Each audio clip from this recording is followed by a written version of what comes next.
Hey everyone, my name is Aaron, and this is Super Pod Saga.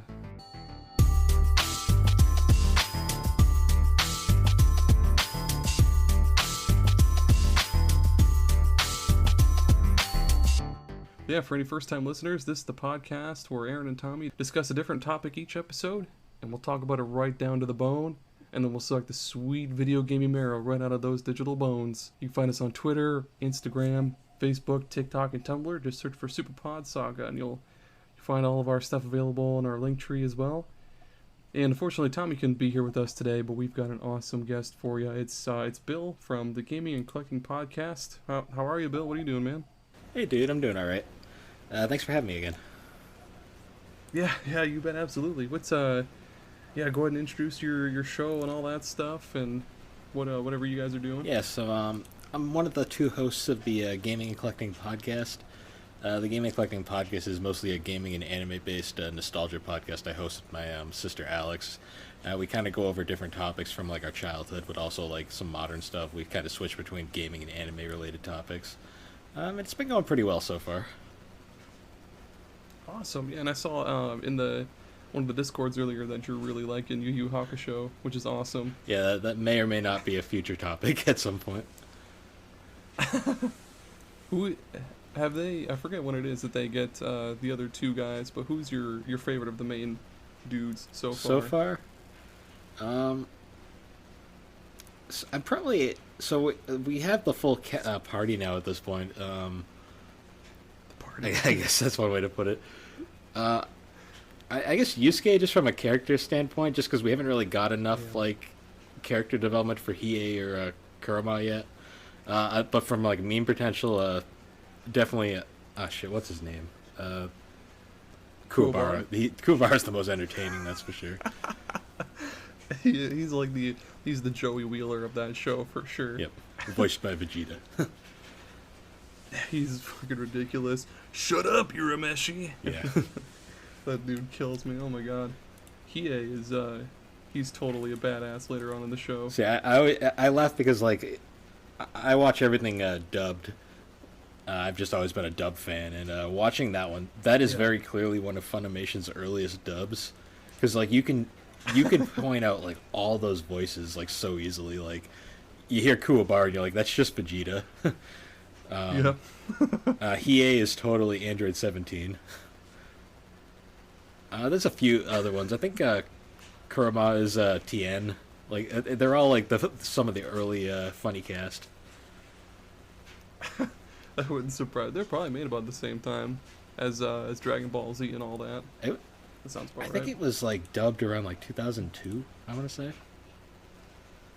Oh, that's so hard to believe. It feels like just yesterday. Which is crazy because the show's from like the mid 90s, but it didn't. Holy cow. It didn't make its jump over here until the early 2000s.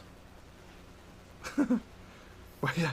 You're our guest. So what's our topic today? What are we talking about? We're actually talking about the best RPG soundtracks, I should say, RPG soundtracks.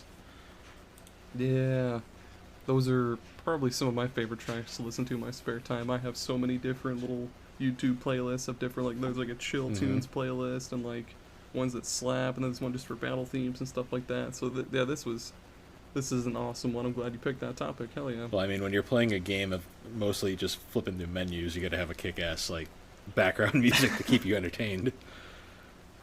That's true. I tried to limit myself to just maybe like 4 or 5, which was surprisingly tough because there's a lot that go unnecessarily hard. There's quite a few, especially from like recently actually, that were super duper good as well. And there's like certain composers too that you like immediately will like signal out to because they just like have like a great track record. Oh my god, yeah. Who's the guy that does Final Fantasy again? I always forget his name. It's like Nobuo Uematsu. Yeah, there we go. You can always tell. Oh my god, I don't think he's done a bad Final Fantasy yet because I just haven't ever listened to like 11 or 14, but. Everyone else has been good so far, but I'm sure he'll be on this list at some point. Oh my god, yeah, absolutely. And I also tried not to include Final Fantasy IX on this because everybody knows if you watch our show, you know I love Final Fantasy IX. It's not on this episode, so you're welcome. but yeah, you're our guest once more. So yeah, go ahead with your first one if you want. Well, if we're gonna, ironically, you mentioned how you didn't want us to do 9, but I can't like do an RPG soundtrack episode and not talk about Final Fantasy VIII soundtrack. That one is yeah, that one's super good as well. I love the battle theme on that one. I've made this comment with a lot of people over the years, but to me, I think it's actually his finest work. Yeah, and I can't think of a bad track, honestly, because even just like some of the early ones in the game, like the one for Balam Garden in the world Blue map. Fields is like probably one of like the best overworld themes. That's probably one of my favorite parts of any Final Fantasy game is the world map themes, honestly. Those are just all, like, 7, 8, and 9, I have stuck in my head forever, but those are absolutely some of the best. Well, it's funny with Uematsu, because he composed every single track on Final Fantasy 1 through 9.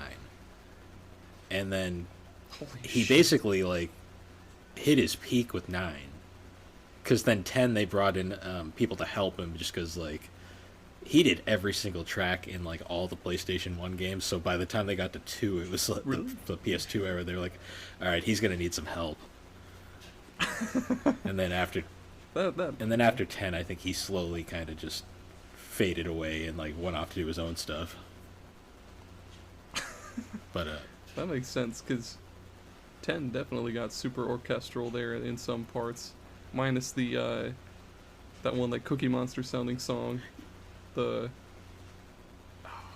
the hell, like, yeah, I can't even begin to describe that goofy one. But see, when I think 10, I always think Otherworld with the freaking death metal song for no reason.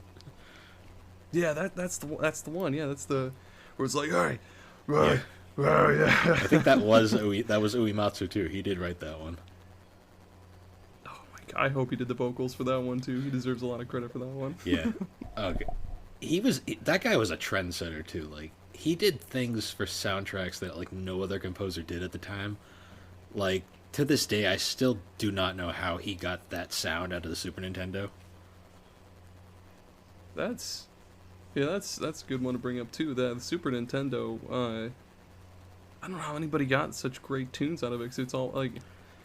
Well, I guess I don't know how music is made, but because that was during the era of everything was made on sound cards.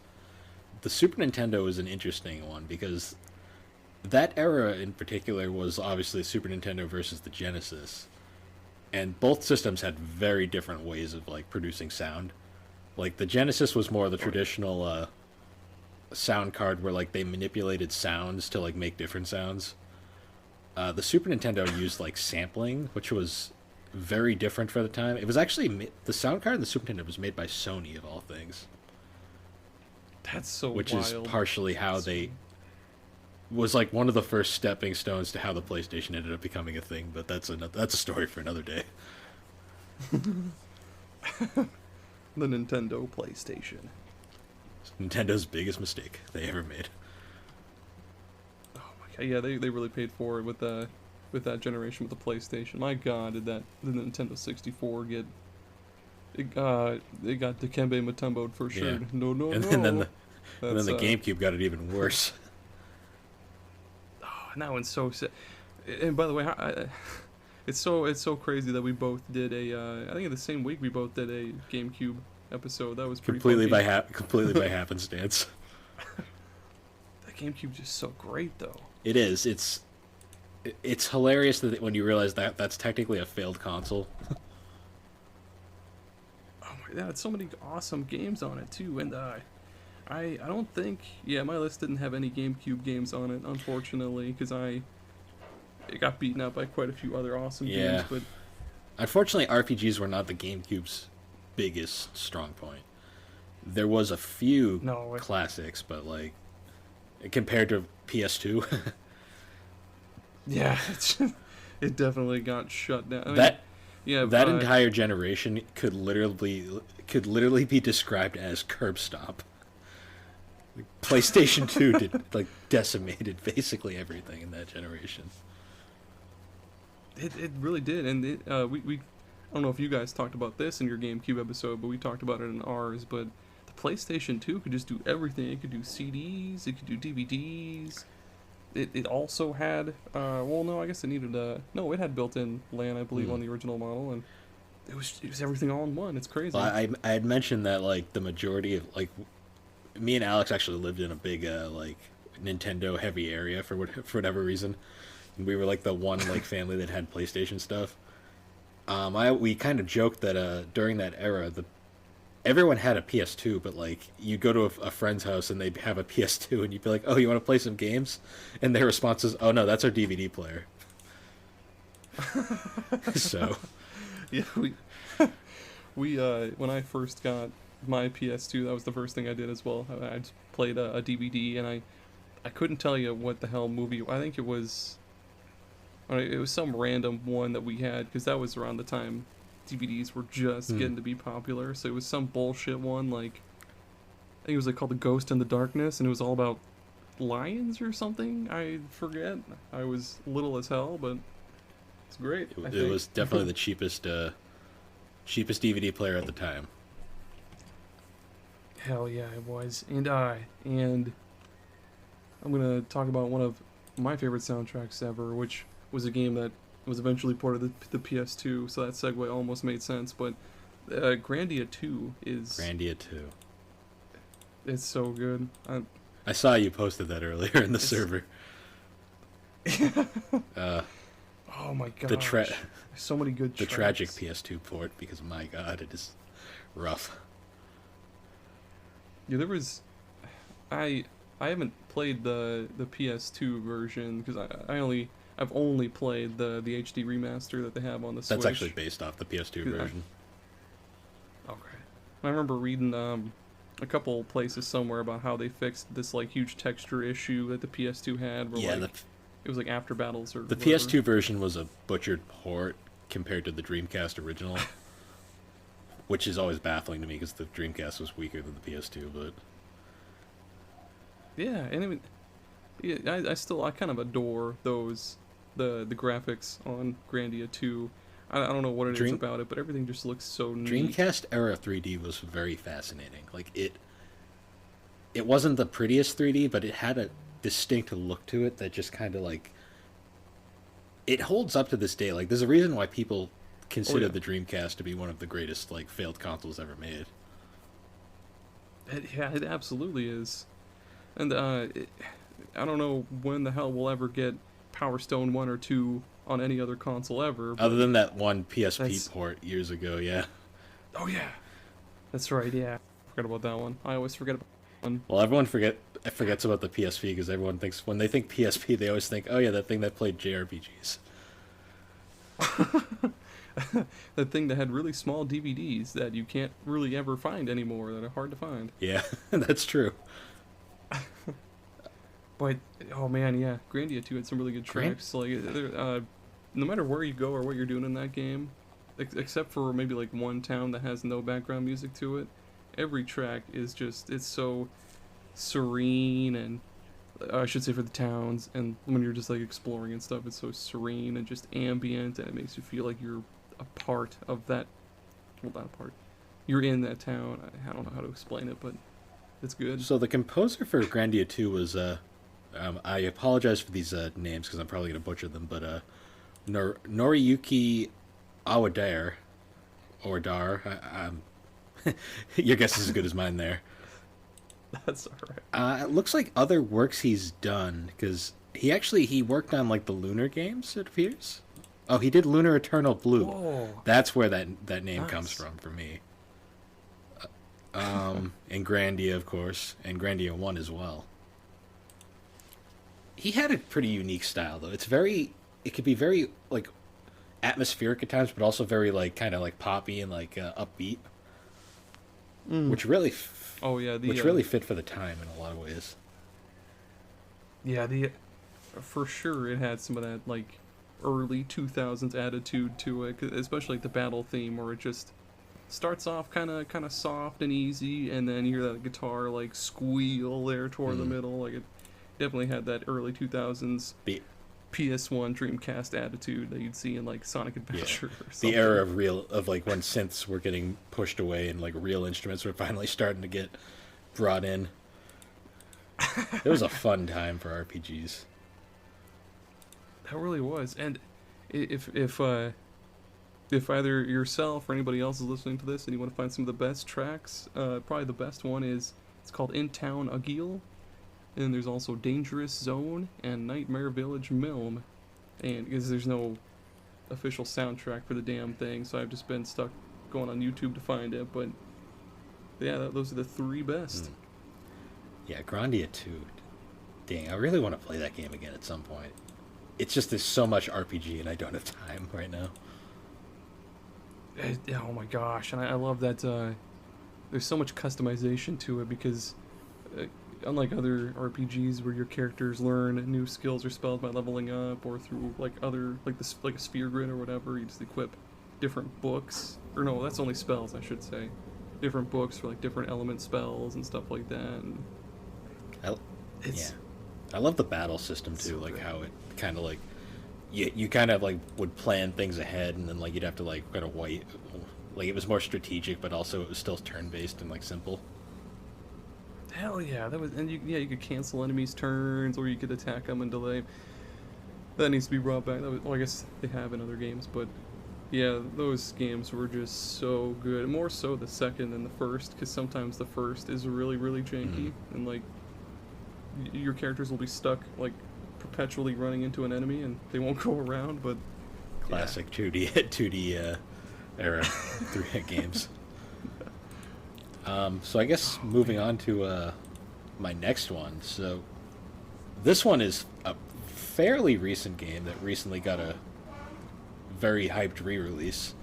So have you ever played an RPG and like not even like 2 hours into it and you immediately had to own the soundtrack? Oh god, because it was that good. Oh my god, yeah. So the most recent game for me, where literally like 2 hours of gameplay, I jumped onto eBay and imported the soundtrack because it was that good. Persona 5. Yeah, I could have seen that coming. Yeah, that one is just too good. It's so jazzy. And it's jazzy, but it's also rocky, and like there's like pop era moments, and it is one of the most diverse soundtracks I think I've heard in an RPG in years. Oh, there was one that I downloaded the other day that was, because I've only played just like maybe 20 hours of Persona 5, so I haven't probably gotten all the best ones yet, but there's a couple really, really good ones that I would love to. Royal Days, that's a good one. And that's all I have. Beneath the Mask is like a classic. Yeah. The theme when like you're in the protagonist's like little apartment or room that he stays in, like gradually throughout the game, it's slowly, as you get through the story, that song like evolves and gets more and more complex with each and every like chapter, which is a really fun like That's touch. Cool. It says a lot too, because like I've said on a lot of podcasts, Persona 4 is my favorite game of all time, but 5 soundtrack is on another level. Like 4 soundtrack is great as well, but 5 soundtrack like pushes like the boundaries of like what a video game. Honestly, I don't even like to call it game music, because it's literally just music. It really is. Yeah, it's so hard to believe that game, like the music in that game is so diverse, when other games are just kind of like, I feel like most RPGs just kind of default to like orchestral or like maybe something synthy, but that game they were just like, no, we need so many more trumpets. We need trombones. Like one of my the song that actually convinced me I needed to own that soundtrack was the victory music whenever you finish a battle. Oh, that's where a like good that one, weird, that weird like keyboard like starts playing and it like just starts jamming out, and I'm yeah, dude. I need to own this. I paid $50 to import that thing too, which was nuts at the time, but it was so worth it. Sometimes after a battle, I'll just leave them just leave them running forever, just so I can jam out to that, like dun, dun, dun, dun, dun, dun, dun. Like, oh man, that's a really, really good one. I love how every song in that game feels like a heist too. Like they have the heist theme throughout that entire thing. Or like when they're like before you go on a mission, they're like chilling in like the mall or like at the subway station. It just kind of has that like kind of like chilling music, like but they're like still plotting their next heist, I guess you could say. I will say that I've played maybe like halfway through 3 and 4, but I never expected 5 to be like they're planning heists, like they're actual thieves. Like I've heard of the whole Phantom Thieves thing, but I didn't realize they're actually like Mission Impossible kind of thieves, just going covert and going in there. Five is so good, like in terms of gameplay. I'll still to this day say I think 4 has a better story, but five's gameplay is like it takes the best of like aspects from 3 and 4 and just refines everything. That yeah. So even like from a soundtrack standpoint, like 3 is like super like dark and moody. 4 is very positive and upbeat, and then 5 is like a straight up like jazz like band ensemble. It's crazy. I still to this very day have not looked up any like I haven't looked up the story on like Wikipedia or anything, or like tried to spoil it for myself because I want to beat it, but it's so fucking long. Eventually I'll beat it, but yeah. I do a yearly playthrough of that game. It's like 130 hours, I want to say. For just the story, or is there like other side stuff you can do? Well, that's like doing a full playthrough. At least like a full playthrough I usually do. I think a complete playthrough can be up to like 160 hours, depending on how you play. Holy shit! I mean, if you just kind of rush your way through it and like don't do any of the social links, you can probably do it in maybe under 100. That's Keep in what I'll mind do. too. Keep in mind, Golden also added a ton of shit. Fuck. Yeah, I'm never gonna do that. No, I'll try it. And once it comes to Game Pass, I'll do it. So I don't have to bust out the old fat boy PS2 anymore. Yeah, well, then Golden just is the definitive way to play that game now. Speaking of, while we're still on the whole Shin Megami Tensei series, Shin Megami Tensei 4 is one of my, yeah, it's one of my forever best, like, favorite soundtracks ever, because for those that don't know, for those who have only played Persona games, Shin Megami Tensei is basically like, it's like if survival horror was an RPG almost. Like, I forget about the other games, but 4 for sure is like, it's this huge mix of like, maybe like 80s dark synth, and then like real heavy guitars, and like, whenever you're in a battle, whether it's in like just regular battle or even against bosses, it's like the battle music really makes you feel like it's like, hey, you know, you're fighting for your life. You're gonna have to use everything you've got in your arsenal, bad boy, to take these guys down. Especially the boss battle theme, because it absolutely slaps. It's the very first boss battle against that Minotaur. The first time I ever played that game against the Minotaur, and he beat my ass like 5 times in a row. That track was just so fucking sweet. And then there's all the other different tracks that play when you're exploring Tokyo and everything else around there. The world map theme, especially. World map themes are just some of my favorite shit ever. Yeah. And so, go ahead. So, the Persona series from 3 onward, anyways, the first 2 are a little. It's more confusing, but from 3 onward, the Persona series has always been composed by primarily Shoji Meguro, who's done pretty much. He's done the majority of the tracks for those 3 games, and I think he's done a lot of other Atlas work. I was just looking up though to see if he was involved in 4. He actually wasn't. Shin Megami Tensei 4 was one of the few games that he was not involved in. Instead, the primary composer for 4 was Ryota Kozuka, that's a name I've seen before, because I know he's done work on the Persona series. Yeah, that's... So I know 3 might have had maybe a few songs that were pretty similar to Shin Megami Tensei 4, but yeah, 4 or Persona 4 and Persona 5 are super jazzy. And Shin Megami Tensei 3 was actually primarily composed by Shoji Meguro, believe it or not. Oh, what the fuck? Well, shit. That's it. That's interesting, actually. Which is funny because three just got a re-release, I believe. Yeah, it did, and I know a lot of people shat on it because it was kind of just a bare bones remaster, but the fact that you can play it on like anything now, including PC, like it's pretty great. And that one also has a really really good soundtrack too. Like all the different battle themes, they're all really good. It's a good Yeah.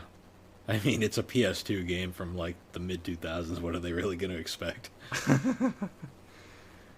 I think it's because five came out shortly after, and 5 looks amazing. Would Persona 5 or Shin Megami Tensei 5? Shin Megami Tensei 5. Okay, yeah. Yeah, 5, that's also... Really, pretty much any... Well, I haven't played Shin Megami Tensei 1 or 2, but 3, 4, and 5 all have really good soundtrack, as well as the spin-off, all the other spin-offs, and Strange Journey. Soul Hackers 2. Yeah, I still need to play that one, god damn it. It's my game of the year. Soul Hacker, hell yeah. Do they still... So I know the last Soul Hackers I played was... No, yeah, it was the one that was released on 3DS. Do they still use the whole magnetite bullshit or no? Because I hate that so much. It was similar. It was more advanced. Like, I got a lot of Persona vibes from it. That's good. God damn it. I really enjoyed Soul Hackers 2, but it's also like a modern game as opposed to a Saturn game that was ported to 3DS. Fuck, older Shin Megami Tensei games had the whole like magnetite system where like as you walked your demons would consume magnetite, and if you ran out of that magnetite bullshit, their health would start to decrease, and I hate that. That's why I've never finished Soul Hackers on the 3DS, because I fucking hate that system. Not the 3D, I hate the magnetite system, but yeah, I absolutely need to try Soul Hackers too, because I can't pass up any Shin Megami Tensei anything. Yeah. It's a drug to me. That was a great game. But anyways, I guess moving on now. So, I kind of went over like 2 of my like most acclaimed RPGs. I was thinking I wanted to go a bit like more something that's not exactly what you'd consider like the top tier of RPG soundtracks, but something that I'd still say like is arguably like probably one of the most like iconic. So the Mario and Luigi series. Yes. Honestly, any of them could be a contender for this, but to me I think the pinnacle of sound for that series is Bowser's Inside Story. Oh my god. Yeah, that's one of my favorites of all time for sure. Especially Bowser's fucking battle theme. That was so freaking hard. Yeah, my favorite thing about that game's soundtrack is, so the game has like an entire soundtrack for like the overworld, but then there's also a separate version of all those tracks for the inside Bowser segments. So you get like kind of these kind of like techno-ish versions for when you're inside Bowser, as opposed to the more traditional like poppy versions for when you're outside on the overworld. Really? And it's a cool. That's cool. And that game, along with pretty much every Mario and Luigi series title, was composed by Yoko Shinomura. Yeah, those one. I had no idea. So the songs that play when you're inside Bowser, they're the same songs as when you're outside, but just like a different style, basically. Basically, a different sound font. That's awesome. So like when you're doing like one of those like 2-tiered like dungeons where you have to move Bowser around, you'll hear the songs from his perspective, and then when you switch to the brothers inside, it'll change to the more techno version. So it's kind of like, okay, now we're inside Bowser and we're doing platforming. That'd be funny if he was just all muffled because you're inside of him or something. It kind of has an aspect of that, like in a way. That's one of the that is actually I think the best Mario RPG ever made. Oh yeah, I'd agree too. Tommy really loves the Thousand Year Door, and I've never beaten a Paper Mario, but by God, I have beaten Mario and Luigi's Superstar Saga and Bowser's Inside Story, and yeah, Bowser's Inside Story for sure is my favorite Mario and Luigi RPG ever, because God, they really amped up how all the different like special like the bros moves and Had them, instead of just using like just the bros, they had all sorts of different little Mario themed items like shells and bob-ombs and shit, I forget, but Also, about the best version of Bowser ever in the series. He's such a likable character in that game. Yeah, despite being a butthole, he is pretty awesome in that game. My favorite part about that game is the whole reason he gets brought into the plot is because they're having a meeting in the Mushroom Kingdom about the virus going around that's making all the toads huge, and Bowser's not even there to start shit. He's just butthurt that they didn't invite him to the meeting. Because he's a resident of the kingdom as well. Like, he should be there. Oh, one of my... I always thought... Go on. I always thought that was a funny, like, little joke. One of my favorite Mario and Luigi tracks is the battle theme from Superstar Saga, because that one is super duper good. Honestly, like, even Partners in Time, for as flawed a game as that is, it has a bitchin' soundtrack. That's the one. Like, I own the other what, 4? Yeah, 4.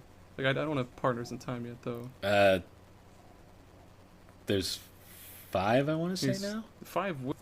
Yeah, so yeah, Superstar Saga, Bowser, Partners in Time, Dream Team, and Dream Team Paper Jam. and Paper Jam, plus the 2 remakes. Which, it's super weird that they decided to remake Bowser's Inside Story and not Partners in Time, but yeah, that's another one for another time. We're about halfway through. Should we take an ad break, or do you wanna go with another one real quick? We should do an ad break. Okay. All right. Well, to quote Cyndi Lauper, girls just want to have fun, but sometimes men just want to have fun too. After all work and no play makes Jack a dull boy. And oh man, did Jack deliver. Come on down to Jack's man cave. Only the manliest of men can enter here. The doorman will take a quick blood sample from you to measure your testosterone levels, and if you fail, you can just get the hell out. Jack's is only the manliest activities available. Activities such as lifting weights until you're completely paralyzed, rebuilding the entire engine of a Ford pickup truck, building a barn with your bare hands, and whipping an old tire with a rusty chain. While you're there, don't forget to try some of Jack's manliest foods and drinks. You won't find any salads or cosmopolitans there. Nope, Jack's has the best T-bone steaks that you'll find in the country. Their triple cannibal cowboy burger is the best burger you'll ever have in your entire life, with 3 all-American beef patties, onion rings, a scoop of baked beans, mayonnaise, Louisiana hot sauce, and heaps of cheese curds. You'll never leave Jack's with a wimpy-dimpy empty stomach. No, you won't. And don't forget to wash it down with some testosterone-infused drinks while you shotgun a 6-pack of Coors Light or just have a tall glass full of straight bourbon whiskey. No ice cubes at all. That'll sure wet your whistle. That's right, it's Jack's Man Cave. No girls allowed. And now we're back. Nice. Oh yeah, you're okay, yeah, you had the last one with Mario, that's right, okay. The next one I have, I really need to make sure I get one game from this series in here, because this series needs a lot more love. Etrian Odyssey 4 had no right going so hard, but especially that main battle theme, it just went so hard, and it's another one of those games where it mixes like this grand orchestra with a little bit of heavy guitars, a little bit. What is the battle theme called? Gale Force is what it's called, and that one will just blow your fucking face right off. It's just starts off slow, like one of those regular ones, or not like one of those usual battle themes that'll start off slow and then just shotgun blast your face off. It's so great. So the best part about Etrian Odyssey, especially 4, is that game was composed by Yuzo Koshiro. Yep. Man. The good old Streets of Rage, like the Sega Genesis legend, Yuzo Koshiro. Oh, I didn't know he did Streets of Rage. He did Streets of Rage. He did he did a ton of shit on the Genesis.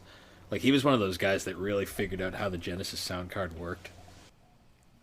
I'm gonna look him up really quick, because I know Etrian Odyssey was Sega, but well, yeah, that's awesome. Yeah, and yeah, the Sega Genesis was a weird one too, because it was a lot of the soundtracks had a lot of twang to them. A lot of that Genesis. Well, is that? I don't know if that's the best way to explain it, but Well, so the way I've described the Genesis is you either had like the Sonic series, which was like the pinnacle of like how to properly like use that sound card, or you had everything sounds like wet farts. And it was very hit or miss, and it very much depended on the composer.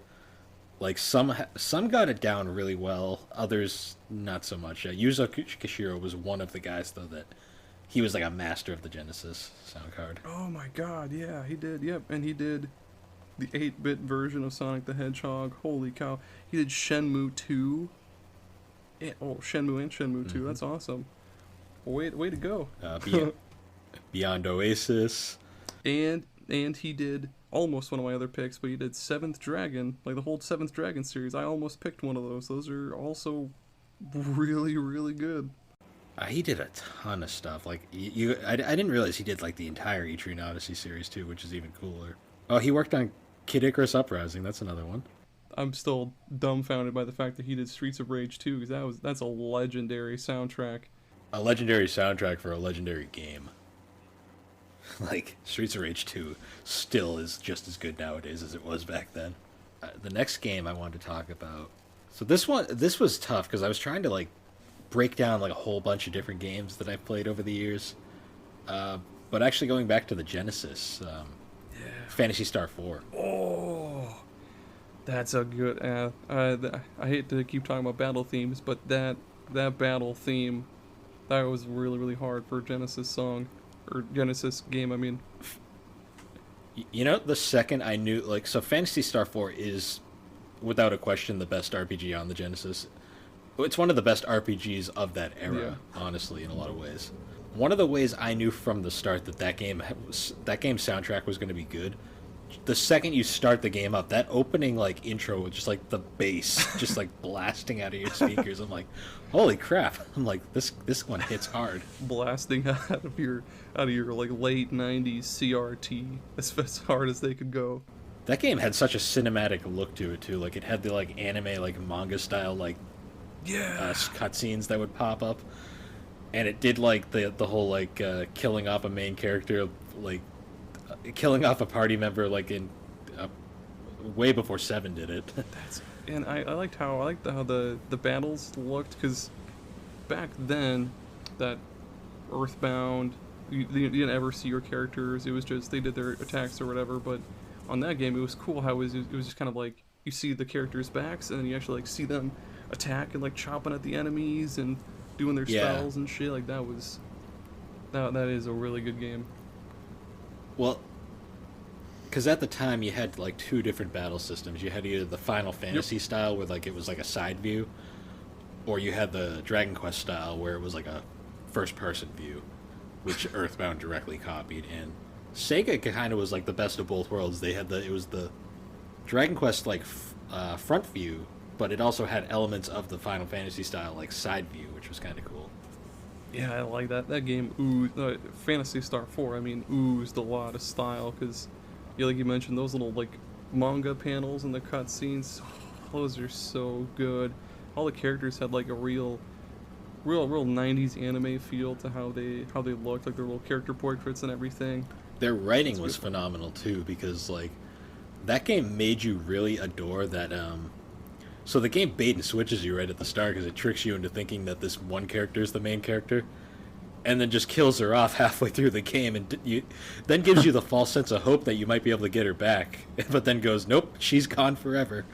This is the main character of the game, and it's like, wow. It's like, way to just punch us in the gut. Dude, while we're on the topic of the Sega Genesis, Contra Hardcore, it definitely deserves the title, like the whole hardcore, because holy fuck, that very first level is just, it's a fucking jawbreaker, like just a jaw buster of a track right there that really sets the tone for the whole game for you. Oh my god, yeah. I couldn't find that song anywhere on YouTube. I had to actually like download an actual like MP3 copy of that song from the game's official soundtrack and everything, and oh my god. This isn't an RPG, but like It's speaking Oh of yeah. speaking of the Yeah, my bad. speaking of the Genesis. Well, I'm gonna break it right here too. Speaking of the Genesis, one of like the legends of that console was Howard Drossen, who did a bunch of songs for Sonic 3, particularly the and Knuckles half of Sonic 3. But one of his probably best like soundtracks he ever did was Comic Zone. Oh yeah, I always forget about that game. Yeah, that had a really slapping one too. Comic Zone. It sounds like a '90s grunge album. It's amazing. Man, I'm still. I was hoping that by the time you finished that, I would have picked my last one, but I'm still kind of struggling. I'm just gonna. I'm just gonna say the whole Bravely Default series. They all have such good.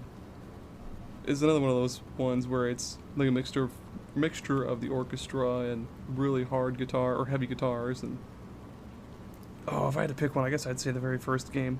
Yeah, the Revo, I think his name was, composed it. Yeah, Revo. Marty Friedman played guitar in that too, which is funny.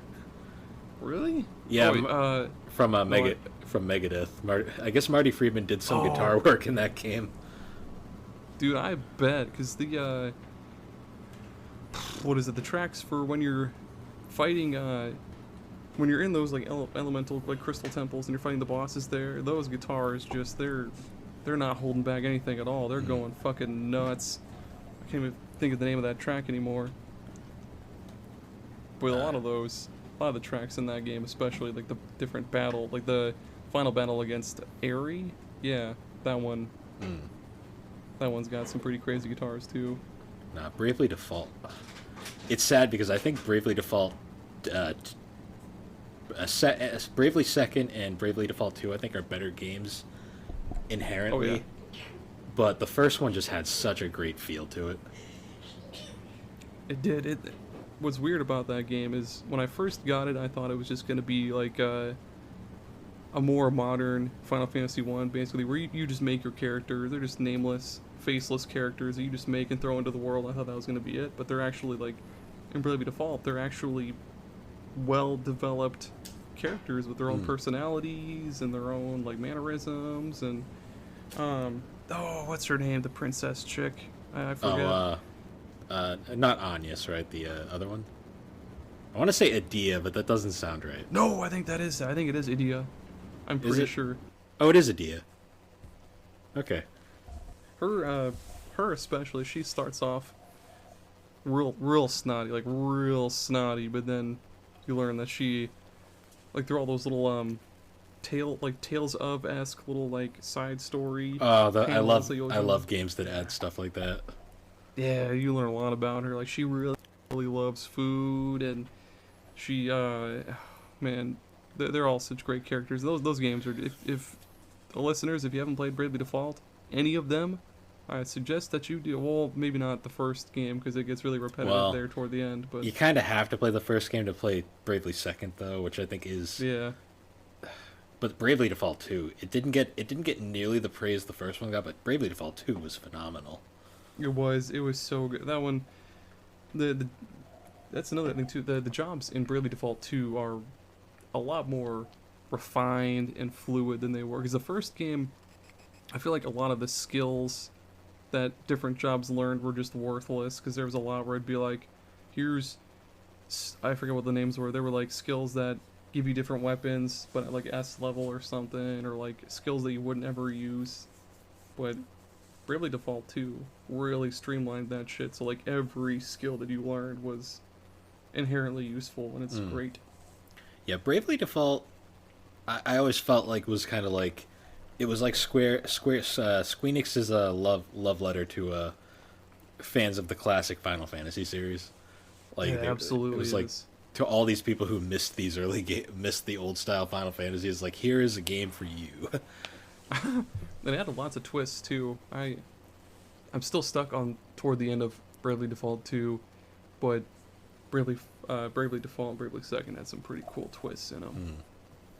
Nah, and such a likable cast of characters too, which is really important for an RPG, especially an older style one. Oh my god, yeah. All right, man, bring us out with a bang. Do you have a last one?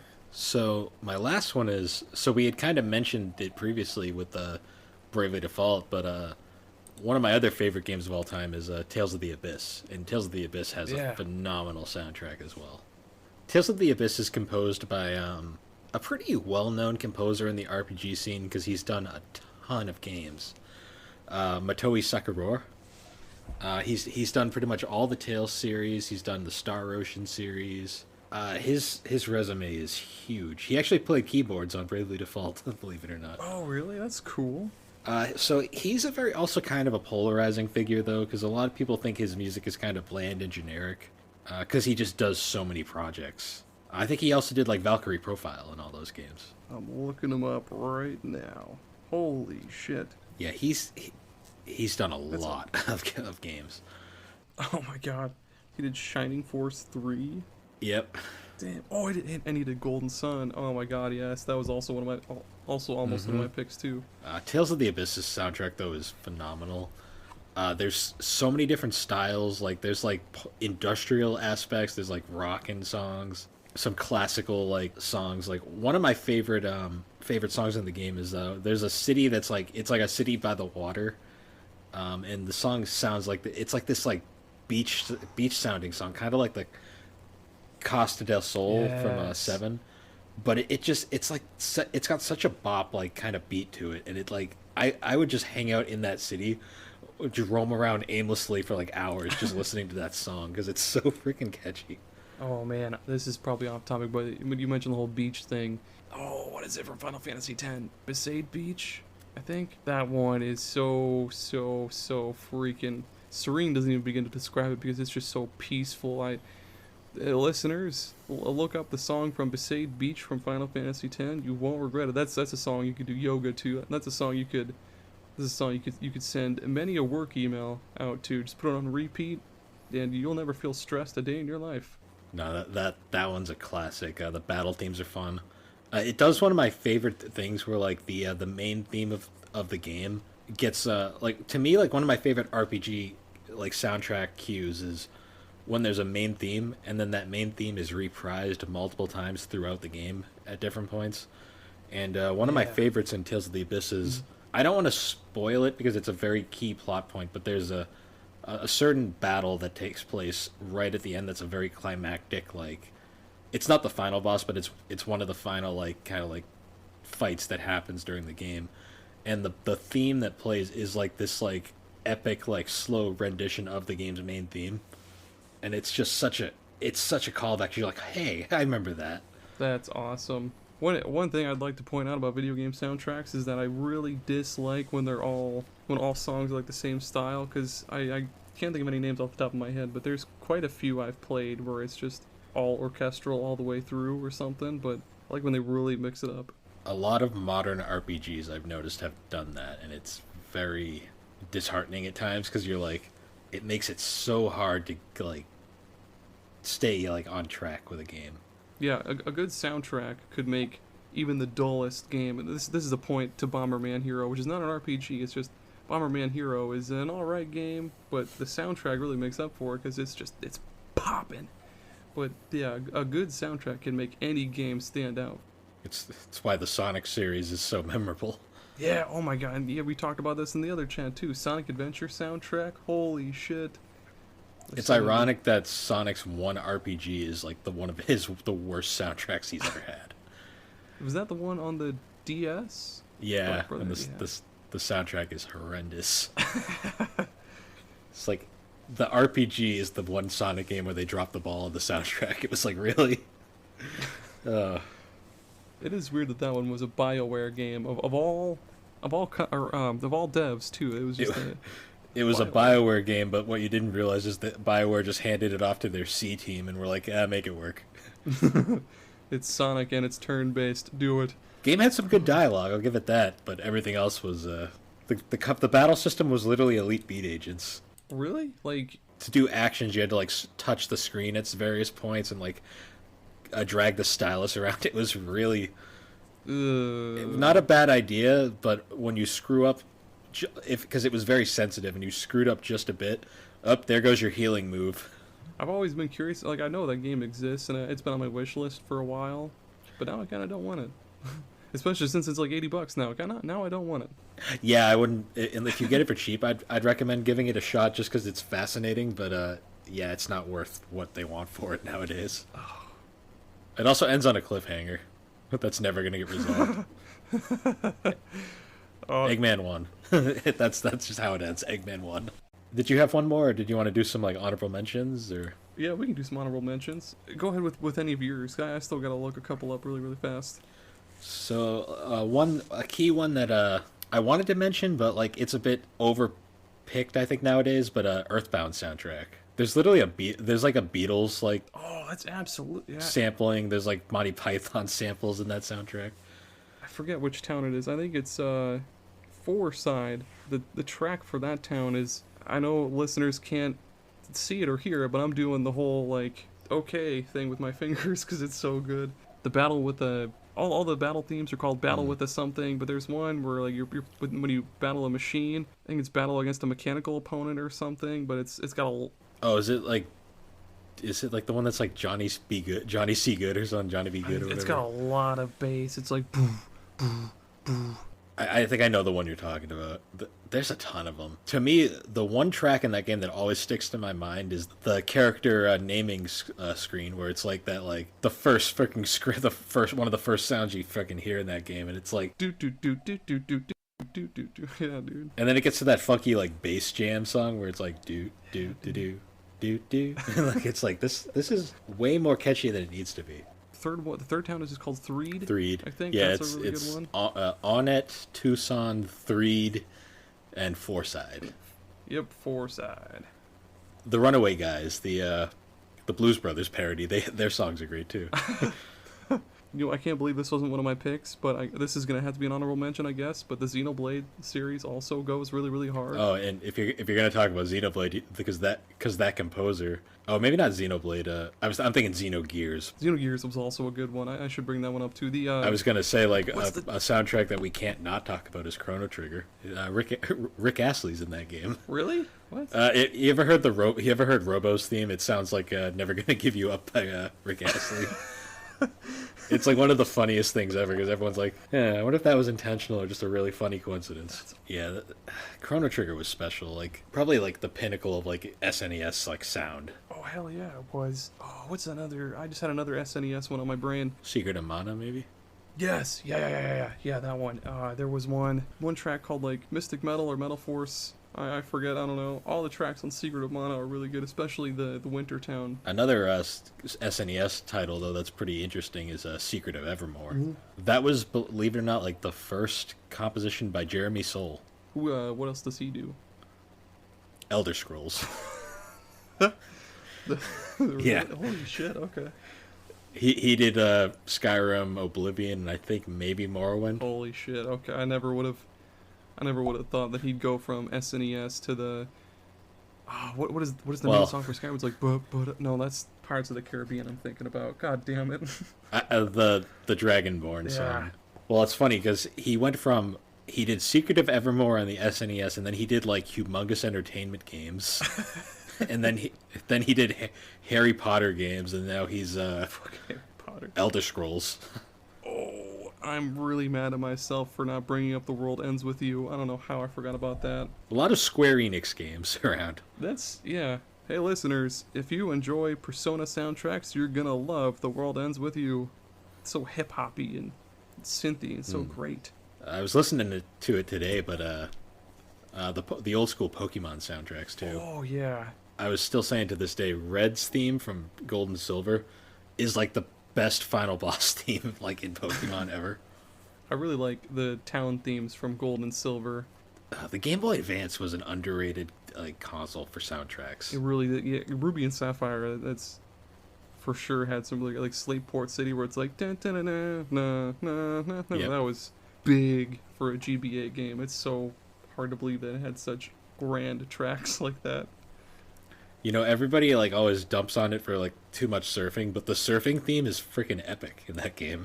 It's the one that's kind of like it's like. Oh yeah, I know exactly what you're talking about now. I mean, Grant.